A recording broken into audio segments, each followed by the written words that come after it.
ಎಲ್ಲರಿಗೂ ನಮಸ್ಕಾರ. ಶ್ರೀ ಜ್ಞಾನೇಶ್ವರಿ ಶಿಕ್ಷಣ ಮಹಾವಿದ್ಯಾಲಯ ಭಟ್ಕಳ ಪ್ರಸ್ತುತಪಡಿಸುತ್ತಿರುವ ಜ್ಞಾನವಾಣಿ ಕಾರ್ಯಕ್ರಮಕ್ಕೆ ತಮಗೆಲ್ಲರಿಗೂ ಆತ್ಮೀಯವಾದ ಸ್ವಾಗತ. ಅಜ್ಞಾನದಿಂದ ಸುಜ್ಞಾನದ ಕಡೆಗೆ ಕರೆದುಕೊಂಡು ಹೋಗುವ ಶಕ್ತಿಯೇ ಗುರು. ಅಂಥ ಗುರುವಿನಲ್ಲಿ ಒಬ್ಬರಾದ ಮಂಜುಳಾ ಶಿರೋಡ್ಕರ್ ಅವರು ಇಂದು ನಮ್ಮೊಂದಿಗಿದ್ದಾರೆ. ನಿಮಗೆ ಈ ಕಾರ್ಯಕ್ರಮಕ್ಕೆ ಸ್ವಾಗತ. ಮೊದಲನೇದಾಗಿ, ಎಲ್ಲರ ಜೀವನದಲ್ಲಿ ಬಾಲ್ಯ ಜೀವನ ಎನ್ನುವುದು ಬಹು ಮುಖ್ಯವಾದ ಘಟ್ಟವಾಗಿರುತ್ತದೆ. ಇಂತಹ ಬಾಲ್ಯ ಜೀವನದ ಬಗ್ಗೆ ನಿಮ್ಮ ಒಂದೆರಡು ಮಾತು. ನನ್ನ ಬಾಲ್ಯ ತುಂಬ ಚೆನ್ನಾಗಿ ಅಂದರೆ ನಮ್ಮಮ್ಮ ಪ್ರಾಥಮಿಕ ಶಾಲಾ ಶಿಕ್ಷಕಿಯಾಗಿದ್ದರು. ನಮ್ಮ ತಂದೆಯವರು ಕೂಡ ಒಂದು ಹೈಸ್ಕೂಲಲ್ಲಿ ಗುಮಾಸ್ತರಾಗಿ ಈಗ ನಿವೃತ್ತರಾಗಿದ್ದಾರೆ ಇಬ್ಬರು. ನಾವು 4 ಜನ ಮಕ್ಕಳು, ಎಲ್ಲರಿಗೂ ಉತ್ತಮವಾದ ಎಜುಕೇಷನನ್ನು ಕೊಟ್ಟಿದ್ದಾರೆ. ಮನೆಯಲ್ಲಿ ಅಂಥ ವಾತಾವರಣವೇ ಇತ್ತು ಕೂಡ. ನಮ್ಮ ಅಜ್ಜ ಕೂಡ ಎಜುಕೇಟೆಡ್ ಆಗಿದ್ದರಿಂದ ಅವರು ಒಳ್ಳೊಳ್ಳೆ ಪುಸ್ತಕಗಳನ್ನು ತಂದುಕೊಡ್ತಿದ್ರು. ಮತ್ತು ನನ್ನ ಮಾಮಂದಿರು ಎಲ್ಲ ಕಾಲೇಜ್ ಓದ್ತಾ ಇದ್ರು. ಆವಾಗ ಅವರು ಅಷ್ಟೇ ಪುಸ್ತಕಗಳ ಸಂಗ್ರಹ ತುಂಬ ಇತ್ತು. ಹಾಗಾಗಿ ಬಾಲ್ಯದಿಂದಲೇ ನನಗೆ ಪುಸ್ತಕದ ಹುಚ್ಚು ಹಿಡಿದುಬಿಟ್ಟಿತ್ತು. ಯಾವುದೇ ಒಂದು ಸಣ್ಣ ಯಾವುದಾದ್ರೂ ತುಣುಕು ರಸ್ತೆ ಬಿದ್ದಿದ್ರು ಕೂಡ ಎತ್ಕೊಂಡು ಓದುವ ಒಂದು ಹವ್ಯಾಸ ಇತ್ತು. ಬಾಲಮಂಗಳ ಇರ್ಬೋದು, ಚಂದಮಾಮ, ಜಮ್ಮಗ, ಬಾಲಮಂಗಳ ಚಿತ್ರಕಥಾ, ಬಾಲಮಿತ್ರ, ಇವೆಲ್ಲವನ್ನ ನಾವು ತುಂಬ ಓದ್ತಿದ್ವಿ. ಆದರೆ ಈಗಿನ ಮಕ್ಕಳಿಗೆ ಮೊಬೈಲ್ ಈ ಯುಗದಲ್ಲಿ ಆ ಪುಸ್ತಕಗಳ ಒಂದು ಹವ್ಯಾಸವೇ ಇಲ್ಲ ಆಗಿದೆ. ಯಾವಾಗ ನಾವು ಆ ಪುಸ್ತಕಗಳನ್ನು ಹೆಚ್ಚು ಓದ್ತೀವೋ ನಮಗೆ ಸಹಜವಾಗಿ ಒಂದು ರೀತಿಯ ಎಲ್ಲ ವಿಷಯದಲ್ಲಿ ಜ್ಞಾನ ಬೆಳೆದು ಹೋಗ್ತದೆ. ಹಾಗಾಗಿ ನನ್ನ ಬಾಲ್ಯ ತುಂಬ ಚೆನ್ನಾಗಿತ್ತು. ಒಳ್ಳೆ ರೀತಿಯಲ್ಲಿ ಬಾಲ್ಯವನ್ನು ಕಳೆದಿದ್ದೇನೆ ಅನ್ನುವಂಥ ನಮ್ಮ ಅಪ್ಪ ಅಮ್ಮ ನಮಗೆ ಆ ಒಂದು ಉತ್ತಮವಾದ ಬಾಲ್ಯವನ್ನು ಕೊಟ್ಟಿದ್ದಾರೆ ಅಂತೇಳಿ ನಾನು ಭಾವಿಸ್ತೇನೆ. ನಾವು 4 ಜನರಿಗೂ ಕೂಡ ಅದೇ ರೀತಿಯ ಬಾಲ್ಯವನ್ನು ನೀಡಿದ್ದಾರೆ. ಅಂದರೆ 4 ಜನ ಹಾಗೆ ಬೆಳೆದು ಬಂದಿದ್ದೇವೆ. ಎಲ್ಲರೂ ಇವತ್ತು ನಮ್ಮ ತಂದೆ ತಾಯಿಯ ಒಂದು ಆಶೀರ್ವಾದದಿಂದ, ನನ್ನ ಕಲಿಸಿದ ಗುರುಗಳ ಒಂದು ಆಶೀರ್ವಾದದಿಂದ ಇವತ್ತು ಒಂದು ಒಳ್ಳೆಯ ಹುದ್ದೆಯಲ್ಲಿ 4 ಜನ ಕೂಡ ಇದ್ದೀವಿ. ನೀವು ಇಂಗ್ಲಿಷ್ ಶಿಕ್ಷಕಿ ಅಲ್ವಾ? ಈ ವೃತ್ತಿ ಜೀವನದಲ್ಲಿ ಇಂಗ್ಲಿಷ್ ಶಿಕ್ಷಕಿಯನ್ನೇ ಯಾಕೆ ಆಯ್ಕೆ ಮಾಡಿಕೊಂಡ್ರಿ? ನನಗೆ ಸಣ್ಣಿಂದಲೂ ಇಂಗ್ಲೀಷ್ ವಿಷಯದಲ್ಲಿ ತುಂಬ ಆಸಕ್ತಿ ಇತ್ತು. ಹಾಗೆ ನನ್ನ ಮನೆಯ ವಾತಾವರಣ ಕೂಡ ಹಾಗೆ ಇದ್ದರಿಂದ ಆ ವಿಷಯದಲ್ಲಿ ತುಂಬ ಆಸಕ್ತಿ ಬೆಳೀತು. ಮತ್ತು ಇಂಗ್ಲೀಷ್ ಶಿಕ್ಷಕಿ ಆಗಬೇಕು ಅನ್ನುವಂಥದ್ದು ಚಿಕ್ಕಂದಿನಿಂದ ಬೆಳೆದು ಬಂತು. ಸಹಜವಾಗಿ ನಾನು ಆ ವಿಷಯವನ್ನೇ ಆಯ್ಕೆ ಮಾಡಿದೆ. ಈಗ ಮೇಡಮ್, ಕೆಲವೊಂದು ವಿದ್ಯಾರ್ಥಿಗಳು ಕಲಿಕೆಯಲ್ಲಿ ಅಂದರೆ ಇಂಗ್ಲಿಷ್ ಕಲಿಕೆಯಲ್ಲಿ ತುಂಬ ಸಮಸ್ಯೆಯನ್ನು ಎದುರಿಸ್ತಾರೆ. ಅಂಥ ವಿದ್ಯಾರ್ಥಿಗಳಿಗೆ ನೀವೇನು ಸಲಹೆ ಕೊಡ್ತೀರಾ? ನಿಜ ಹೇಳಬೇಕಂದ್ರೆ ನಾವೆಲ್ಲ ಕಲಿಯುವಾಗ ಇಂಗ್ಲೀಷ್ ತುಂಬ ಸ್ವಲ್ಪ ಕಠಿಣ ಅನಿಸ್ತಿತ್ತು. ಈಗಿನ ಬಹುತೇಕ ವಿದ್ಯಾರ್ಥಿಗಳಿಗೆ 2007ರಲ್ಲಿ ಇಂಗ್ಲೀಷ್ ಈಗ 1ನೇ ತರಗತಿಯಿಂದಲೇ ಇಂಪ್ಲಿಮೆಂಟೇಷನ್ ಆಗಿದೆ. ಹಾಗಾಗಿ ಮೊದಲಿಗೆ ಹೋಲಿಸಿದ್ರೆ ಈಗ ಆ ಭಾವನೆ ಕಡಿಮೆ ಆಗ್ತಾ ಬಂದಿದೆ. ಒಂದು ತರಗತಿಯಲ್ಲಿ ಎಲ್ಲೋ ಕೆಲವು ವಿದ್ಯಾರ್ಥಿಗಳು ಇಂಗ್ಲೀಷಲ್ಲಿ ಹಿಂದೆ ಇರ್ತಾರೆ, ಪರವಾಗಿಲ್ಲ. ಅಂಥ ವಿದ್ಯಾರ್ಥಿಗಳಿಗೆ ನಾವು ತರಗತಿಯಲ್ಲಿ ಎಲ್ಲ ಶಿಕ್ಷಕರು ನಾವೇನು ಮಾಡ್ತೀವಿ ಅಂತ ಹೇಳಿದ್ರೆ, ಎಲ್ಲ ತರಗತಿಗಳು 1ನೇ ತರಗತಿಯಿಂದ ಆಕ್ಟಿವಿಟೀಸ್ ತುಂಬ ಇರೋದ್ರಿಂದ ಈಗ ಅಂಥ ಸಮಸ್ಯೆ ಅಷ್ಟಾಗಿ ಬರಲಿಕ್ಕಿಲ್ಲ ಅನ್ನೋದು ನನ್ನ ಸಹಜವಾಗಿ ಒಬ್ಬರು ತರಗತಿಯಲ್ಲಿ ಕಲ್ತ್ಕೊಳ್ತಾರೆ.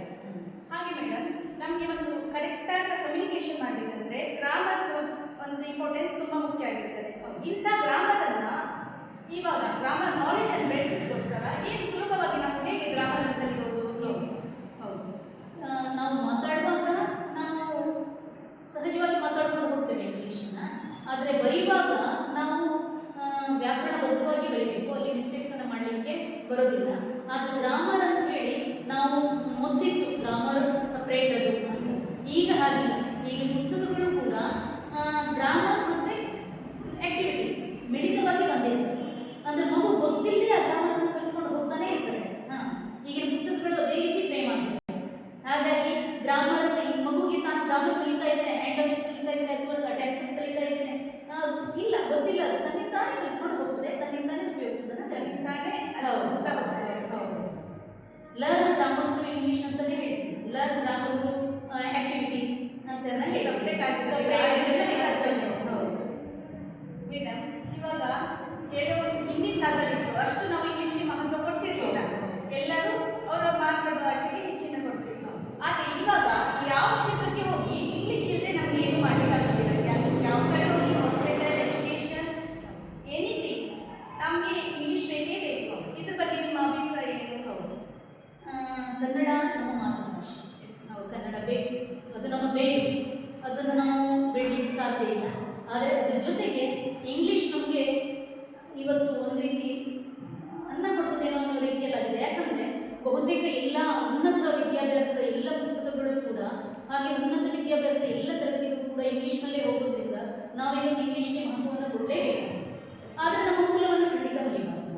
ಮೂಲ ನಮಗೆ ಬೇಕು, ಅದರ ಜೊತೆಗೆ ನಾವು ಜ್ಞಾನ ಎಲ್ಲಿಂದಾದರೂ ಬರಲಿ. ನಮ್ಮ ಹಿಂದಿನಿಂದಲೂ ನಮ್ಮ ಪೂರ್ವಜರು, ನಮ್ಮ ಸನಾತನ ಭಾರತದ ಸಂಸ್ಕೃತಿ ಕೂಡ ಏನು ಹೇಳ್ತಾ ಇದೆ ಅಂತ ಹೇಳಿದ್ರೆ, ಒಳ್ಳೆಯ ಅಂಶಗಳು ಅಥವಾ ಉತ್ತಮವಾದ ಅಂಶಗಳು, ಉದಾತ್ತ ಚಿಂತನೆಗಳು ಎಲ್ಲಿಂದ ಬರಲಿ ಅದನ್ನು ನಾವು ಸ್ವೀಕರಿಸಿ ಮೈಗೂಡಿಸಿಕೊಳ್ಳುವಂಥ ಒಂದು ಉದಾತ್ತವಾದ ಮನೋಭಾವವನ್ನು ಹೊಂದಿರುವಂಥವ್ರು ನಾವು ಭಾರತೀಯರು. ಹಾಗಾಗಿ ಇಂಗ್ಲಿಷ್ ಭಾಷೆಗೆ ನಾವು ಅಷ್ಟೇ ಮಹತ್ವವನ್ನು ಕೊಡಲೇಬೇಕಾಗಿದೆ. ಯಾಕಂದರೆ ಸಹಜವಾಗಿ ಉನ್ನತ ವಿದ್ಯಾಭ್ಯಾಸಕ್ಕೆ ಇಂಗ್ಲಿಷ್ ಬೇಕೇ ಬೇಕು. ಎಲ್ಲ ಪುಸ್ತಕಗಳು ಕೂಡ ಇಂಗ್ಲಿಷ್ನಲ್ಲೇ ಇರೋದ್ರಿಂದ ಮಗುವಿಗೆ ಇಂಗ್ಲಿಷ್ ಅತ್ಯಂತ ಅವಶ್ಯಕ.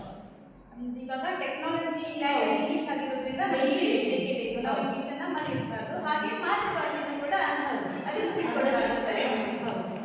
ಹಾಗೆ ಮೇಡಮ್, ನಮ್ಮ ಈ ಶಿಕ್ಷಣಾರ್ಥಿಗಳಿಗೆ ಇಫೆಕ್ಟಿವ್ ಆಗಿ ಟೀಚಿಂಗ್ ಮಾಡಲಿಕ್ಕೆ ಏನು ಸಲಹೆ ಕೊಡ್ತೀರಾ ಕ್ಲಾಸ್ ರೂಮಲ್ಲಿ? ಸಹಜವಾಗಿ ನಗ್ತಾ ನಗ್ತಾ ಎಂಟರ್ ಆಗಿ ಕ್ಲಾಸಲ್ಲಿ ಮಕ್ಕಳು, ನೀವು ನಗ್ತಾ ಕ್ಲಾಸ್ಗೆ ಎಂಟ್ರಿ ಆದ ತಕ್ಷಣವೇ ಮಕ್ಕಳು ನಿಮ್ಮ ಕಡೆ ಆಟೋಮೆಟಿಕ್ ಆಗಿ ಅಟ್ರಾಕ್ಟ್ ಆಗ್ತಾರೆ. First step. ಆಮೇಲೆ ಆಕ್ಟಿವಿಟಿ ಬೇಸ್ಡ್ ಕ್ಲಾಸಸ್, ಮಕ್ಕಳಿಗೆ ಆಕ್ಟಿವಿಟೀಸ್ಗಳು ಅಂದರೆ ಆಟದ ಮೂಲಕ ಪಾಠ ಅಂತಾರೆ. ಅಂತ ಆಕ್ಟಿವಿಟೀಸ್ ಮಾಡಿಬಿಟ್ರೆ ಪುಸ್ತಕದಲ್ಲಿರುವಂಥ ಎಲ್ಲ ಆಕ್ಟಿವಿಟೀಸ್ಗಳು ನಮಗೆ ಸರಳ ಮಾಡಿಬಿಟ್ಟಿದ್ದಾರೆ. ಅದರಲ್ಲೂ ವಿಶೇಷವಾಗಿ ಇಂಗ್ಲೀಷ್ ಪುಸ್ತಕ ತುಂಬ ಸರಳ.